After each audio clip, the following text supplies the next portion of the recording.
Hey everyone, Kelly Price here with Michael Cohen of The Athletic, our Packers insider. It's not Cheese and Packers today. We don't have any cheese in front of us, but we are here at the 11th training camp practice of 15. We've got the excitement of them riding by on the bikes behind us. And one preseason game is under the Packers' belt right now. McCarthy talked this morning about how he liked the kind of energy and play style that he saw from the Packers on Thursday night against the Titans.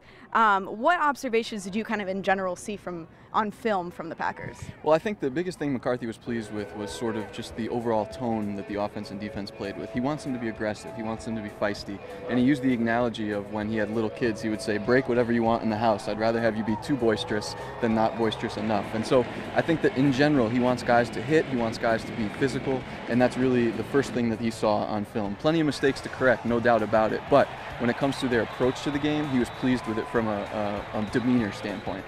Yeah, McCarthy was talking about how you can break the chandeliers, boys, but don't make mom too mad. So that was a pretty funny comment. On Thursday night, Jason Spriggs got the start at right tackle. Obviously, Brian Bulaga still out with his ACL. Byron Bell got the start at right tackle, and McCarthy kind of had a weird explanation for why that was. What did you glean from his comments on that? Well, my first thought was that when Spriggs didn't start, I wondered if maybe he tweaked his knee in warm-ups. He's coming off that dislocated kneecap. McCarthy shot that down right away, and instead he said it was purely a coach's decision, a decision that he made on either Wednesday night or Thursday morning. And that to me was a little bit strange and indicated perhaps that there was something that the coaches weren't pleased with Spriggs, either in the classroom or maybe an interaction with a coach. It almost sounded a tad disciplinary. So that's something to keep an eye on this week, and whether or not Spriggs can regain his spot at right tackle, because Bell just was not very strong Thursday night. And then, of course, you have the safety battle kind of between Josh Jones, Kentrell Brice. What did they show for you on Thursday? Well, the first thing that jumped out to me was when the starting defense was out there was a ton of communication between Kentrell Brice and Clinton Dix. When they were getting ready to go up to the line of scrimmage before each snap, there was a ton of hand signals, verbal communication, all different types of stuff.